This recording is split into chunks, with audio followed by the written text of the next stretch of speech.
এবার হাওয়া আলাইহিস সালাতু ওয়াস সালাম ওই গন্ধম ফলের কাছে গেল। যেই মাত্র গন্ধম ফলের কাছে গেলেন, গন্ধম ফলের কাছে যাওয়ার পরে ফলটা পারলেন, পাওয়ার পরে এই ফলটাকে বাগ করলো। বাগ করার পরে আদি পিতা আদম আলাইহিস সালাতু ওয়াস সালামের কাছে গেলেন। হাওয়া আলাইহিস সালাতু ওয়াস সালাম এক ডুবে খাইয়ে নিছে। আদি পিতা আদম আলাইহিস সালাতু ওয়াস সালামের কাছে যখন গেল, এবার আদি পিতা আদম আলাইহিস সালাতু ওয়াস সালাম বলেন, ও হাওয়া, এই ফলটা আমি ভক্ষণ করতে পারবো না, আমার আল্লাহ নিষেধ দিয়েছেন, এই জন্য এই ফলটা তুমি খাইও না। হাওয়া আলাইহিস সালাতু ওয়াস সালাম খাইয়া ফেলাইছে। এবার হাওয়া আলাইহিস সালাতু ওয়াস সালাম আদি পিতা আদম আলাইহিস সালাতু ওয়াস সালামকে দিল। দেওয়ার পরে দেখবেন অনেক সময় পুরুষ নারীর কাছে বন্দী হয়ে যায়, আছে না নাই? মাটি তুমি আল্লাহর ইবাদত করার জন্য আমি আজরাইল ওই জমিন থেকে মাটি নিয়ে আসলাম। কি বলে? বলতেছে মাটির কান্না শুনে জিব্রাইল, ইসরাফিল, মিকাইল ওগুলো দিতে পারে, কিন্তু আমি যাব না। কেন? অর্ডারটা তো জিব্রাইলে করে নাই, মিকাইলে করে নাই, ইসরাফিলে করে নাই, দুনিয়ার কোনো মানুষে করে নাই, একজনে করেছে। তিনি কে? আল্লাহ। তিনি কে? আল্লাহ। এবার আল্লাহ রাব্বুল আলামিন বলেন, হে আজরাইল, তুমি যেহেতু মায়া দয়া লাগছে না, তুমি মাটি নিয়ে আসছো, আজকে থেকে তোমার একটা উপাধি দিলাম, তোমার নাম হলো মালাকুল মাউত। সুবহানাল্লাহ। মালাকুল মাউত অর্থ কি বুঝছেন নি?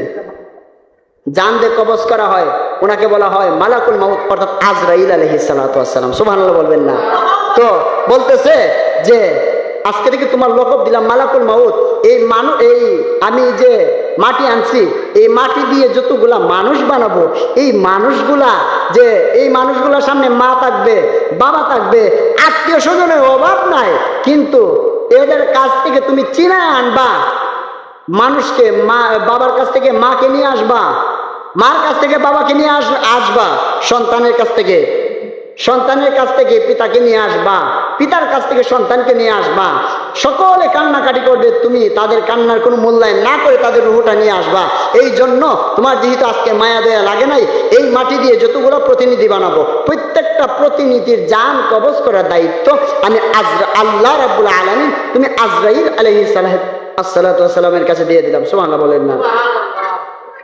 এই জন্য আজরাইল আলাইহিস সালাতু ওয়াস সালাম মাটি আনার পর, আজরাইল আলাইহিস সালাতু ওয়াস সালাম মাটি আনার পর, আজরাইল আলাইহিস সালাতু ওয়াস সালাম এবার যেই মাত্র মাটি আনেন, আল্লাহ রাব্বুল আলামিন বলেন, ও ফেরেশতারা, এই মাটিগুলা নাও।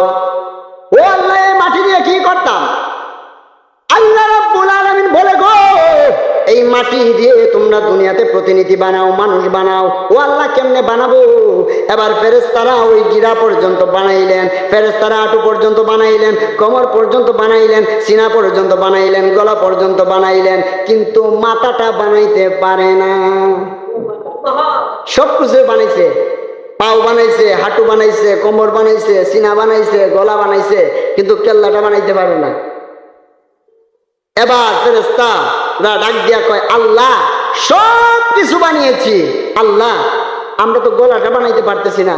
এবার আল্লাহ রাব্বুল আলামিন বলেন, তোমরা যদি এই মাথাটা বানাইতে চাও, তাহলে পিছনের আদমের নকশার দিকে তাকাও। এবার যেই মাত্র পিছন দিকে তাকাইলো, তাকানোর পরে দেখতেছে যে আদমের নকশাটা দেখা যায়, এই নকশা দিয়ে আমাদের এই চেহারাটা বানাইছে। এই জন্য আল্লাহর হাবিব বলেন, শরীরের মধ্যে যে কোনো জায়গার মধ্যে আপনি আঘাত করতে পারবেন, কোনো অসুবিধা হবে না, তবে এই চেহারার মধ্যে না মারার কথা বলেছে, এই চেহারাটার মধ্যে আঘাত না করার কথা বলেছে। কারণ কেন? এই চেহারাটা আমার আল্লাহ কুদরতিভাবে বানিয়েছেন। সুবহানাল্লাহ বলেন। আপনার মনে হয় কি আমরা যারা জাহান্নামে যাব, আমরা কি এই চেহারা দিয়ে জাহান্নামের মধ্যে ফেলাইবে? না। আপনার স্বভাব যদি হয় কুকুরের মতো, কুকুরের চেহারা লাগাই দিবে, এই চেহারা দিবে না, কুকুরের চেহারা লাগাইবে, আপনি জাহান্নামের মধ্যে ফেলাইবে। আপনি যদি শেয়ালের চরিত্র হয়, শেয়ালের চেহারা লাগাইবে, আপনাকে জাহান্নামে ফেলাইবে, কিন্তু এই চেহারাটা দিবে না। কারণ কেন? এই চেহারাটা আল্লাহ রাব্বুল আলামিন কুদরতি দায় দিয়ে বানাইছে। সুবহানাল্লাহ বলবেন না? এবার আল্লাহ রাব্বুল আলামিন যেই মাত্র আদি পিতা আদম আলাইহিস সালাতু ওয়াস সালামের চেহারাটা পিছন দিক দিয়ে দেখাইলেন, দেখানোর পরে আদি পিতা আদম আলাইহিস সালাতু ওয়াস সালামের চেহারাটা দেখা ওই ফেরেশতারা আদমের চেহারাটা বানাইলেন। আদমের চেহারাটা বানানোর পরে যেই মাত্র আদমের চেহারাটা বানাইলেন, আদমের চেহারাটা বানানোর পরে আল্লাহ রাব্বুল আলামিন তার ভিতরে রূহ দেয়। রূহটা বারবার বাহির হয়ে আসে। সুবহানাল্লাহ বলেন। আদমের ভিতরে রূহ দেয়, রূহটা বারবার বাহির হয়ে আসে। এবার আল্লাহ রাব্বুল আলামিন রূহকে ডাক দিয়া কয়, ও রূহ, তুমি কেন বারবার বাহির হয়ে আসো? এবার রূহ ডাক দিয়া কয়, আল্লাহ, আমার ভিতরে যে রূহ দিছো, আমার ভিতর ওই আদমের ভিতরে যে আমি রূহকে ঢুকাইছো, এই আমি রূহকে ঢুকানোর পরে আমি দেখলাম ভিতরের বাড়ি অন্ধকার। এই অন্ধকার বাড়ির মধ্যে আমি থাকতে পারবো না আল্লাহ, এই অন্ধকার বাড়ির মধ্যে থাকতে পারবো না, এই জন্য বারবার বাহির হয়ে আসি। আল্লাহ রাব্বুল আলামিন তখন আমার নবী নূর নবী, গায়েবের খবর দেন ওয়ালা নবী, হায়াতুন নবী, জিন্দা নবীর নূর মুবারক আদি পিতা আদম আলাইহিস সালাতু ওয়াস সালামের পিছন দিকটা দিল। দেওয়ার পরে ওই রূহটাকে ঢুকাইলো। ওই রূহটা আর বাহির হয়ে আসে না। এই রূহটা বাহির হয়ে আসে না। আল্লাহ কয়, ও রূহ, তুমি কেন বাহির হয়ে আসো না? কয়, আল্লাহ, আমি কেমনে বাহির হইতাম? আমার ভিতরে দিয়ে এখন নূরে ঝিলিক মিলিক করতেছে, মুহাম্মাদীর নূর দিয়েছেন, এই জন্য আমার ভিতরের বাড়ি অন্ধকার থেকে আলোকিত হয়ে গেছে। আর জিন্দেগিতে বাহির হইতাম না। সুবহানাল্লাহ বলেন। অনেকে তো আমার নবীকে নূর মানতেও স্বীকার করে কি করে না বলেন? অথচ কি ওই সময় আদম আলাইহিস সালামকে আমার নবীজি নূর মুবারক না দিলে রূহ পর্যন্ত ভিতরে থাকে না। এই জন্য আমার নবীর সম্মান আছে না নাই? আমি প্রায় সময় একটা কথা বলি, অনেকে বলে নবী আমার মতো, অনেকেই বলে নবী আমার মতো। আচ্ছা, নবী যদি আমার মতো হয়, নবীজি 2 আঙ্গুলে ইশারা করছে, চন্দ্রের 2 কণ্ঠ করছে, নবী যদি আমার মতো হয়, নবীজি 2টা আঙ্গুলে ইশারা করছে, সূর্য আবার পুনরায় জাগার মধ্যে চলে আসছে। নবী কি আমাদের মতো? নবী আমাদের মতো? আমাদের মতো বললে ইমানই থাকবে না। বলতেছে নবী বিবাহ করছে, আমরা বিবাহ করি, নবীর ছেলে মেয়ে আছে, আমরাও ছেলে মেয়ে আছে, নবী কোন দিকটা আমাদের মতো না? বলে কি বলে না? তবে নবী আমাদের মতো না। নবী কার মতো না? আমাদের মতো না। কারণ কেন? আরশে আজিমের মধ্যে আল্লাহ পাশে নবীর নাম লেখা, জান্নাতের গেটে গেটে আল্লাহ পাশে নবীর নাম লেখা, উর্গেল মানদের এক চোখের মনিতে আল্লাহর নাম, আরেক চোখের মনিতে নবীর নাম। এই জন্য যেই নবীকে নামাজের মধ্যে সালাম দেওয়া হয়, আপনাকে সালাম দিলে নামাজ বাদ হয়ে যাবে, আমাকে সালাম দিলে নামাজ বাদ হয়ে যাবে। আসসালামু আলাইকা হাসান আহমেদ রেজা সাহেব, নামাজ হইবনি? নামাজ হইতো না। আসসালামু আলাইকুম ইয়া আব্বা, হইবনি নামাজ? হইতো না। কিতা কইতে হইব? আসসালামু আলাইকা আইয়ুহান নাবিয়্যু।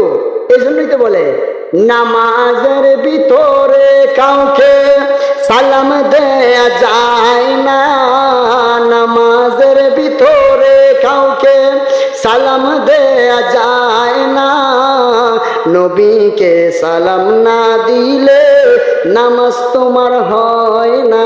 সুবহানাল্লাহ। সবাইরে নামাজ দিলে নামাজ বাদ, এমপিকে নামাজ দিলে নামাজ বাদ, মন্ত্রীকে নামাজের মধ্যে সালাম দিলে মন্ত্রীর নামাজ বাদ, যাই ব্যক্তিকে সালাম দিবেন নামাজ বাদ হয়ে যাবে। আর আমার নবীকে সালাম না দিলে নামাজ বাদ। সুবহানাল্লাহ বলবেন না? এই জন্য নবী কখনো আমাদের মতো হতে পারে না। এই জন্য আদি পিতা আদম আলাইহিস সালামের পিছনে রূহ দিলেন, এবার পিছনে নূর দিলেন। দেওয়ার পরে আদি পিতা আদম আলাইহিস সালামের ভিতর যেই মাত্র রূহটা আসছে, রূহটা আসার পরে উনি জিন্দার পরে উনি পিছন দিক দিয়ে গাড়টা ফিরে তাকাইছে। এখন তাকানোর পরে দেখতেছে যে পিছন দিক দিয়ে ফেরেশতারা সালাতু সালাম জানাইতেছে। এবার যেই মাত্র সালাতু সালাম জানাইতেছে, এবার ওই আদি পিতা আদম আলাইহিস সালাম ডাক দিয়া কয়, আল্লাহ পিছনের ফেরেশতারা কারে সালাম দেয়? সুবহানাল্লাহ বলবেন না? আল্লাহ রাব্বুল আলামিন বলেন, হে আদম, আমি তোমার পিছনে আমার বন্ধু আকায়ে মাওলা তাজদারে মদিনা হুজুর পুন্নর সাল্লাল্লাহু তাআলা আলাইহি ওয়াসাল্লামের রূহ, এই নূর মুবারক দিলাম। এই নূর মুবারককে দেখে ফেরেশতারা দরুদ আর সালাম দিতেছে। এই নূর মুবারককে দেখে দরুদ আর সালাম দিতেছে। এবার আদি পিতা আদম আলাইহিস সালাম বলেন, আল্লাহ এই ফেরেশতাদেরকে তোমার বন্ধু নবীর নূর মুবারক দেখাইলা, আমি আদম তো দেখি না, একটু সামনে আনো। এবার আদি পিতা আদম আলাইহিস সালাতু ওয়াস সালামের কপাল মুবারকের মধ্যে নূর মুবারক আনলেন, সুবহানাল্লাহ বলবেন না? যেই মাত্র আনলো, আনার পরে আদি পিতা আদম আলাইহিস সালাতু ওয়াস সালাম দেখতেছে সামনে যেসব ফেরেশতা আছে, সামনের ফেরেশতারা দুরূদ আর সালাম দিতেছে। এবার আল্লাহ রাব্বুল আলামিনের ওই সৃষ্টি আদম নবী ডাক দিয়া কয়, আল্লাহ সামনের ফেরেশতা কারে সালাম দে? কই ওই পিছন থেকে নূর মুবারকটা সামনে আইনা দিলাম, এই নূর মুবারককে দেখে সালাম আর দুরূদ দিতেছে, সুবহানাল্লাহ বলবেন না? এবার আদি পিতা আদম আলাইহিস সালাতু ওয়াস সালাম বলে, আল্লাহ গো, ও গো আমার প্রাণের মাওলা গো, তোমার নূর, তোমার হাবিবের নূর মুবারক পিছনের ফেরেশতাদেরকে দেখাইলা, সামনের ফেরেশতাদেরকে দেখাইলা, আমি আদম তো নিজে দেখি না, সুবহানাল্লাহ বলবেন না? ও জালা জোরায়না, জালা জোরায়না রে। আদি পিতা আদম আলাইহিস সালাতু ওয়াস সালাম বলেন, আল্লাহ তুমি তোমার বন্ধুর নূর মুবারক পিছনের ফেরেশতাদেরকে দেখাইলা, সামনের ফেরেশতাদেরকে দেখাইলা, আমি আদম তো নিজে দেখি না, সুবহানাল্লাহ বলবেন না? এবার আল্লাহ রাব্বুল আলামিন বলেন, ও আদি পিতা আদম, তুমি তোমার দুইটা বৃদ্ধাঙ্গুল, কি আঙ্গুল? বৃদ্ধাঙ্গুল, এই দুইটা বৃদ্ধাঙ্গুল তুমি তোমার সামনে ধরো। সামনে ধরার পরে আদি পিতা আদম আলাইহিস সালাতু ওয়াস সালাম এইভাবে ধরলেন। ধরার পরে আপনার এই যে নখগুলো আছে না, নখগুলারে আমার আল্লাহ আয়না বানাই দিছে, সুবহানাল্লাহ বলুন। এই নখগুলার মধ্যে কপালের নূর মুবারক দেখা যায়। এবার নূর মুবারক দেখিয়া আদি পিতা আদম আলাইহিস সালাতু ওয়াস সালাম এইভাবে সাল্লাল্লাহু তাআলা আলাইহি সাল্লাম দিয়েছেন, সুবহানাল্লাহ বলবেন না? অনেকে বলে এই সাল্লাল্লাহু তাআলা আলাইহি সাল্লাম দেওয়া নাকি বেদাত। কি বলে? যাদের দাঁত নাই এরই বলে বেদাত। কারণ কেন? এই সাল্লাল্লাহু তাআলা আলাইহি ওয়াসাল্লাম দেওয়া হলো আদি পিতা আদম আলাইহিস সালাতু ওয়াস সালামের সুন্নাত। আরেকটা রিওয়ায়াতে পাওয়া যায় যে এই ঘটনা যখন আমার নবী করিম সাল্লাল্লাহু তাআলা আলাইহি সাল্লাম আপনার আবু বকরের সামনে বর্ণনা করছিল, তখন আবু বকর সিদ্দিক এইভাবে সাল্লাল্লাহু তাআলা আলাইহি সাল্লাম দিলেন।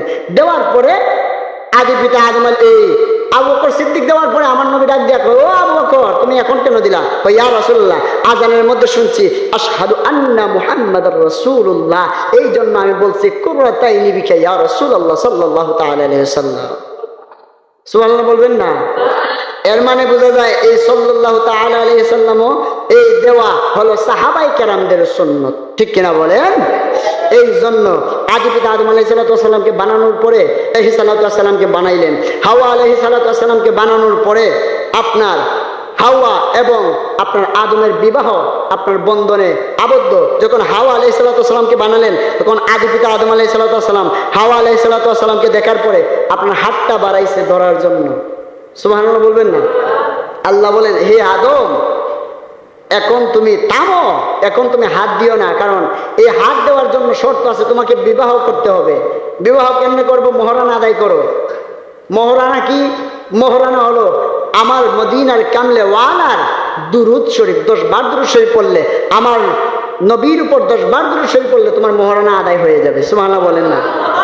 এই জন্যই তো আল্লাহর হাবিব বলেন, আমি শুরুতে বলেছিলাম যে আমার উপর 1 বার দুরুদ শরীফ পড়বে, যে আমার উপর 1 বার দুরুদ শরীফ পড়বে, তার যে পজিশন আছে, মর্যাদা আছে, 10 গুণ বাড়াই দিবে, 10টা গুনাহ ক্ষমা করবে এবং 10টা নেকি লেখা হবে, সুবহানাল্লাহ বলেন না?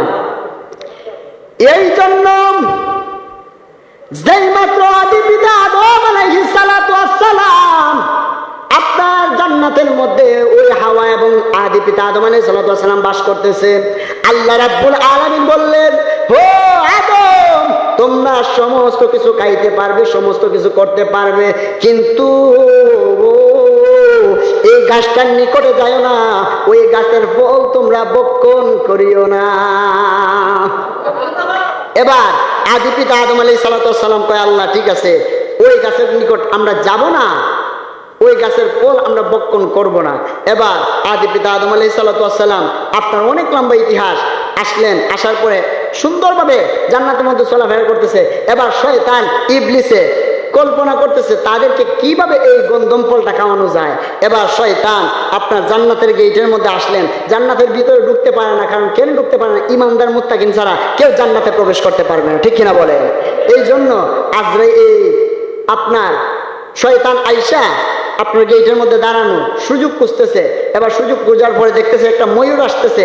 এবার ময়ূরকে ডাক দিয়া কয়, এ ময়ূর, আমি তোমাকে এমন একটা দোয়া শিখামু, এই দোয়াটা যদি তুমি পড়ো আল্লাহ রাব্বুল আলামিন কোন সময় তোমার জান্নাত থেকে বাহির করতে পারতো না। সুবহানাল্লাহ বলেন না? এটা কি আসলে শয়তানে বলছে? শয়তানে কি এই দোয়া শিক্ষা দিতে পারবে? এই জন্য ময়ূর অবিশ্বাস করছে। এখন কয়, আমাকে একটা শর্ত হলো, আমাকে তুমি জান্নাতে প্রবেশ করাইবা। কই প্রবেশ করাইবা? জান্নাতে। এবার ময়ূরের ডাক দিয়া কয়, না, আমি তো জান্নাতে প্রবেশ করাইতে পারবো না, আমি সাপকে দেখে নিয়ে আসি, সাপের মুখের ভিতরে ঢুকে। এগুলো কিন্তু নতুন ইতিহাস। সাপের মুখের ভিতরে তুমি ঢুকবা, ঢুকার পরে তুমি জান্নাতে প্রবেশ করবা। এবার সাপকে আনলো, সাপকে বলতেছে, আমি এমন দোয়া তোমার শিখাইমু যে দোয়া করলে আল্লাহ জান্নাত থেকে বাহির করতে পারতো না। এই যে সাপ, সাপের কিন্তু 70টা না 72টা আপনার ঠ্যাং ছিল। 70টা কিতাবের মধ্যে আসছে, 70 থেকে 72টা ঠ্যাং ছিল সাপের। এই সাপে বলতেছে, তো ঠিক আছে, আমার মুখের ভিতরে ঢুকো। মুখের ভিতর শয়তানকে নিছে, নেওয়ার পরে আপনার যে জায়গাটার মধ্যে রাখছে গন্ধম গাছের নিচে রাখার পরে শয়তান এখানে দাঁড়াইছে। দাঁড়ানোর পরে সাপ তাড়াতাড়ি চলে আসছে। যদি আল্লাহ দেখে তাহলে আল্লাহ সাপকে আপনার ধ্বংস করে দিবে। এই জন্য আল্লাহ রাব্বুল আলামিন বলেন, ওই শয়তানকে, দুষ্ট শয়তানকে, তুমি জান্নাতের মধ্যে ঢুকছো, এই জান্নাতের মধ্যে একমাত্র নেককার, আবেদা, সালেহা, কানেদা, জাহেদাদের ট্যাং পড়বে, তুমি সাপের ট্যাং পড়বে না। এই জন্য আল্লাহ রাব্বুল আলামিন সাপগুলা ট্যাংগুলা খাইতে দিছে। এই জন্য সাপগুলা যখন জমিন দেওয়া যায়, আপনারা কি কোনোদিন ট্যাং দেখছেন? সাপের ট্যাং ছিল। এবার আপনার ওই সাপগুলা মুখের মধ্যে নিয়ে এই শয়তানকে রাখছে। আর হাওয়া আলাইহিস সালাম আসতেছে, আর শয়তান খুব নরমভাবে, ভদ্রভাবে হাওয়াকে বলতেছে, ও হাওয়া, আল্লাহ সমস্ত কিছু নিষেধ করেছে, তোমাদের এই সমস্ত কিছু খাওয়ার অর্ডার দিয়েছে, চলার অর্ডার দিয়েছে, এই গন্ধম ফলের কাছে কেন যাইতা না? অর্ডার দিছে না, তোমরা জানো নি? এবার হাওয়া কয়, না, আমরা তো জানি না। এবার শয়তানে বলতেছে, এই ফলটা যদি তোমরা ভক্ষণ করো তাহলে আল্লাহ রাব্বুল আলামিন কোনো সময় আর তোমাদেরকে জান্নাত থেকে বাহির করতে পারবে না। জবান খুলে কন্যা নাউজুবিল্লাহ। এটা কার কথা? শয়তানের কথা। কার কথা? শয়তানের কথা। দেখবেন নারীর কাছে এমন ভাবে বন্দী হয়ে যায়, এই নারীর কারণে আপনার ঘরের মা বাবাকেও আপনার বাহির করে দেয়। আছে না নাই? বর্তমানে আছে না নাই? আছে। এই জন্য একটা জিনিস মনে রাখবেন, আপনার একজন বিবি চলে গেলে 1000 জন বিবি দাঁড়ানো আছে, কিন্তু একজন মা, একজন বাবা চলে গেলে আর জীবন ও জিন্দিগি তো ওই মা বাবার মতো আপনি এইরকম দরদি কাউকে পাইবেন না। এই জন্য আদম আলাইহিস সালাম খাইলেন, খাওয়ার পরে আদম আলাইহিস সালাম একটা হেটকি দিয়ে খাইছে, গলার মধ্যে বান লেগে গেছে, হেটকি দিয়ে খাইছে। যে কারণে গলার মধ্যে বান লাগার কারণে দেখবেন আমাদের পুরুষের যারা আছে একটা কণ্ঠনালী বাহির হয়। কি বাহির হয়? কণ্ঠনালী বাহির হয়। আর মহিলাদের গলাটার দিক দিয়ে লক্ষ্য করবেন যে মহিলাটার গলা মিল থাকে। কি থাকে? এগুলো কিন্তু কিতাবের কথা, মিল থাকে। এই জন্য ওই হাওয়া আলাইহিস সালাম যে এক ডুবে খাইয়া লাইছিল, এই জন্য গলাটা মিল। আর আদম আলাইহিস সালাম যে হেটকি দিছিল, এই জন্য এই জায়গার মধ্যে ধরছিল, এই জন্য এই জায়গার মধ্যে একটা কণ্ঠনালী বাহির হয়। যে কারণে মহিলাদের কাছে যদি কোনো কথা বলেন, দেখবেন এই কথাটা আপনার বেশিক্ষণ রাখতে পারে না। এই কথাটা বেশিক্ষণ রাখতে পারে না। আপনার একজনের দ্বারা যায় হইব যে এই অমুকে এই করছে, তুই কিন্তু সাবধান করিস না, এই এই এই এই করতে করতে আপনার সারা বাড়ি, আপনার বাড়ি ঘর যা আছে সবাই জন্য ভালা। কিন্তু পুরুষের কাছে যখন বলবেন কথাটা, তখন পুরুষে আপনার বইবার মন চাইলেও হয় না। কারণ কেন? এটা আদম আলাইহিস সালাম যে ওই আটকায় রাখছিল ফলটা, ওই কারণে আমরা কণ্ঠনালী দিয়া কথাগুলো আটকায় রাখি, অত সহজে বাহির করতে পারি না। সুবহানাল্লাহ বলবেন না? এই জন্য আমি যে মূল আয়াত পড়েছিলাম, কাইফা তাকফুরুনা বিল্লাহি ওয়া কুনতুম আমওয়াতান ফাআহইয়াকুম সুম্মা ইউমীতুকুম সুম্মা ইউহয়িকুম সুম্মা ইলাইহি তুরজাউন। সুবহানাল্লাহ বলবেন না? আল্লাহ রাব্বুল আলামিন বলেন, কাইফা তাকফুরুনা বিল্লাহি ওয়া কুনতুম আমওয়াতান ফাআহইয়াকুম সুম্মা ইউমীতুকুম সুম্মা ইলাইহি তুরজাউন। আল্লাহ রাব্বুল আলামিন বলেন, আমি তোমাদেরকে বানাইলাম, তোমরা ছিলা নিষ্প্রাণ, তোমাদের কোনো প্রাণ ছিল না। আমি আল্লাহ তোমাদেরকে বানিয়েছি অন্য কোনো কারণে না, একটা মাত্র কারণে, ওয়ামা খালাকতুল জিন্না ওয়াল ইনসা ইল্লা লিয়াবুদুন, একটা মাত্র কারণে বানিয়েছি। বানিয়েছে, ওই কারণটা অন্য কোনো কারণ না। ওই কারণটা হলো একমাত্র ইল্লা লিয়াবুদুন, আমি আল্লাহর গোলামি ইবাদত করার জন্য। জবান বন্ধ রাখবেন না, চিল্লায় করেন না সুবহানাল্লাহ। কিসের জন্য? ইবাদত বন্দেগীর জন্য। আর আজকে দেখেন, আমি ছোট মোটো একটা গবেষণা করে দেখলাম, বাসের সিট খালি নাই। সেদিন কিন্তু মারছি আপনার সাথে, আবার বাসের সিট খালি নাই, আপনার ট্রেনের সিট খালি নাই, আপনার লঞ্চের সিট খালি নাই, বাড়ির সিট খালি নাই, আপনার বিজনেসের সিট খালি নাই, একটা জায়গার সিট খালি। ওই জায়গাটা গবেষণা করে দেখলাম, ওই জায়গাটা অন্য কোনো জায়গা না, ওই জায়গাটা আল্লাহর ঘর মসজিদ।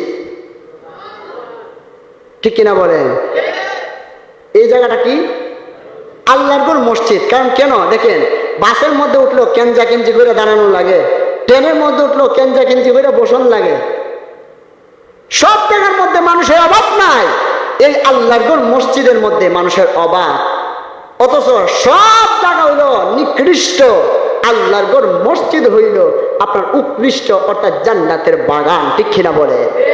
এই জন্য ওই আল্লাহর ঘর জান্নাতের বাগানের মধ্যে আমরা সময় দিতে চাই না। আসলে শুধু গড়ির কাটার দিকে তাকায়, কয়টা বাজে, কয়টার সময় জমাত আরম্ভ হইব, ও জোর হইল ভাই, জোর কটার সময় আরম্ভ হইব। ঠিক কিনা বলেন? এই কথা বলি। মসজিদের মধ্যে আসলে তাড়াহুড়া, অথচ বাজারের মধ্যে গেলে টেবিল পর্দার ভাই এমন জোরে চাই, একটাই বাঁচতেছে না, দুইটাই বাঁচতেছে না, দিনের পর দিন হয়ে যেতেছি, আমরা লক্ষ্য নাই। ঠিক কিনা বলেন? অথচ আমার নবী বলেছেন, বাজারটা হলো সবচাইতে নিকৃষ্ট জায়গা, আর সবচাইতে উত্তম জায়গা হলো আল্লাহর মসজিদ। আমরা নিকৃষ্ট জায়গার মধ্যে সময় দেই, কিন্তু উত্তম জায়গার মধ্যে সময় দিতে রাজি না। অথচ আল্লাহ রাব্বুল আলামিনের হাবিব বলেন, আচ্ছা আল্লাহর হাবিবের কি নামাজ পড়া প্রয়োজন ছিল? নবীগণ হইল মাসুম। নবীগণ কি? মাসুম। নবীগণের হইল মাসুম, তাদের নামাজ কোনো কিছু দরকার নাই, তারা মাসুম। তবে নবীজি কেন নামাজ পড়েছেন, নবী কেন রোজা রাখছে, নবী কেন হজ করছে? একটা মাত্র কারণে, উম্মতের শিক্ষার কারণে। আমি নামাজ পড়লে উম্মত নামাজ পড়বে, আমি রোজা রাখলে উম্মত রোজা রাখবে। এই জন্য আমরা দেখা যায় এখন নবী করিম সাল্লাল্লাহু তাআলা আলাইহি ওয়াসাল্লামের একটা হাদিস আপনার আসছে কিতাবের মধ্যে, যে হাদিসের মধ্যে আসছে, আমার নবী করিম সাল্লাল্লাহু তাআলা আলাইহি ওয়াসাল্লাম বলেছেন যে আমি যে সমস্ত কাজকর্ম যা কিছু বলেছি, এই সমস্ত একটা যে অস্বীকার করবে সে কাফের। কয়টা? একটা যে অস্বীকার করবে সে কি? কাফের। আর যে সবগুলা মানবে তারা হলো মুমিন। এর মধ্যে আমার নবী বলছে নামাজ পড়ার জন্য, আমরা নামাজ পড়ি না, এর মানে কি তা দাঁড়ায় আমরা কাফের। ঠিক কিনা বলেন? আপনি দেখেন, আপনার দাড়িগুলো ছিল না, আস্তে আস্তে দাড়িগুলো উঠছে। আপনার এই কালো কালো দাড়ি ছিল, এই কালো কালো দাড়িগুলো আপনার সাদা পেকে গেছে। মনে রাখবেন, আপনার মরণের ঘন্টা আল্লাহ দিতেছে। ঠিক কিনা বলে? কারণ আজরাইল আলাইহিস সালাম আসার পরে বাবা কোনো ধরনের কোনো কফিয়ত চলবে না, কোনো ধরনের কোনো মাছ চলবে না। কারণ কেন না, আজরাইল আলাইহিস সালাম যখন আসবে, আসার পরে বলবে তোমার রূহটা নিয়ে যাব। যদি বলেন নামাজ বাকি আছে, আজরাইল বলবে সময় নাই, রোজা বাকি আছে, সময় নাই। সময় যা আল্লাহ দিছিল তুমি কর্ম করলা না কেন, ও সময়ে তোমার এখন সময় দেওয়া হবে না, তোমার জানটা নিয়ে যাওয়া হবে। এই জন্য আল্লাহ রাব্বুল আলামিনের ইবাদত এবং নবীর মহব্বত, আউলিয়া কেরামের সুহবত, মা বাবার খেদমত আমরা সবাই করতে চাই কি চাই না? জবান খুলে বলেন, চাই কি চাই না? আর বিশেষ করে আমরা যাতে 5 ওয়াক্ত নামাজ জামাত সহকারে আদায় করতে পারি। কারণ কেন, লক্ষ্য করেন, নামাজ ছাড়া কোনো উপায় নাই। আসসালাতু মিফতাহুল জান্নাহ, নামাজ হলো বেহেশতের চাবি। আসসালাতু মিরাজুল মুমিনিন, নামাজ হলো আল্লাহ পাকের মেরাজ। আল্লাহর হাবিব যখন আপনার মেরাজের মধ্যে গেলেন, যাওয়ার পরে আল্লাহর হাবিব নূরে মুজাসসাম নবী বলেন, আল্লাহ আমি তো আসলাম, আপনি আল্লাহকে দেখলাম, আমার গুনাহগার উম্মত কি করবে? আল্লাহর হাবিবের এই কথা শুনে আল্লাহ বলেন, আসসালাতু মিরাজুল মুমিনিন, হে নবী আপনি যাইয়া বলে দিয়েন যে আপনার উম্মতদেরকে আসসালাতু মিরাজুল মুমিনিন, যদি তারা নামাজ আদায় করে, সালাত আদায় করে, সিজদার মধ্যে যাইয়া সুবহানা রাব্বিয়াল আলা বলতে দেরি হবে, আমি আল্লাহর কদমটা তার মাথার মধ্যে রাখতে দেরি হবে না। এই জন্য আমরা সকলে আল্লাহ পাকের ইবাদত চাই কি চাই না? জবান খুলে বলেন, চাই কি চাই না? কারা কারা চান হাতটা তুলে দেখান তো দেখি। নারে তাকবীর, নারে রিসালাত, আহলে সুন্নাত ওয়াল জামাত। আর একটা কথা বলি, যারা হাত তুলছেন মনে করেন যে ওয়াদা হয়ে গেছে, যারা হাত তুলছেন মনে করেন যে ওয়াদা হয়ে গেছে। প্রতিদিন আমি তো প্রতি সপ্তাহেই বলি, আপনারা আবার বলবেন হুজুর তো প্রতি সপ্তাহে আমরা হাত তুলি, কিন্তু আপনারা কিন্তু জবাবদিহি করতে হবে। আমি যে এই জায়গার মধ্যে আপনাদের এলাকার মধ্যে থাকতেছি, খাইতেছি, আমার একটা হিসাব আছে, আমার কিন্তু হিসাব আছে। আল্লাহ বলবে তুই দে থাকছিলে, তুই দে খাইছিলে পড়ার বাড়ি, তুই আর কিটা শিক্ষা দিছ। তোমার আমি তো হইতে পারবো আল্লাহ, কোনো কিছু নাই। আল্লাহ অন্তপক্ষে মসজিদের মধ্যে হাত তোলাইয়া তোবা হয়েছিলাম আল্লাহ যাতে নামাজ হয়, ও আইসে না তা আমি খেতে জানি, ঠিক কিনা বলেন? এই জন্য আল্লাহর কাছে জবাবদিহি করতে হবে। একজন ইমাম সাহেব কিন্তু এমনি হয়ে যায় না, ইমাম হইতে গেলে অনেকগুলা দিক নির্দেশনা আপনার মানা লাগে। যেমন আমি যখন সামনে খারুই, কিছু কিছু মাসালা জানা দরকার। আমি কিন্তু আপনাদের আখেরাতটা নিয়ে সামনে খারুই, আমি কিন্তু আপনাদের আখেরাতটা নিয়ে সামনে খারুই। আমার নামাজ ভুল হইলে আপনাদের নামাজ ভুল, আর আপনাদের নামাজ ভুল হইলে আপনারা যদি জিগায় নামাজ দিয়ে ভুল হয়েছে, আপনারা বলবেন আমরা হুজুরে জানি, আমরা জানি না, আমরা উনার পিছনে পড়ছি। তখন জবাবদিহিটা কেটার করতে হইব? আমার করতে হইব। এই জন্য যে এই জায়গার মধ্যে দাঁড়ায়, অনেকে কিন্তু ডরাইয়া ভয়ে এই জায়গার মধ্যে দাঁড়াইতে চায় না। কারণ কেন? এই জায়গাটা দুনিয়ার কোনো সাধারণ জায়গা না, এটা হইলো জান্নাতের চাবি। এই জান্নাতের চাবি যদি ভেঙে যায়, চাবি যদি আপনার কাছে না থাকে, জান্নাতে প্রবেশ করবেন কিভাবে? এই জন্য আমরা যাতে 5 ওয়াক্ত নামাজ জামাত সহকারে আদায় করতে পারি, সেই তৌফিক যেন আল্লাহ রাব্বুল আলামিন আমাদেরকে দান করে, আমরাকে যেন হেদায়েত দান করে। আমরা সকলে বলি আল্লাহুম্মা আমিন। ওয়া মা আলাইনা ইল্লাল বালাগ। আসসালামু আলাইকুম ওয়া রাহমাতুল্লাহি ওয়া বারাকাতুহু।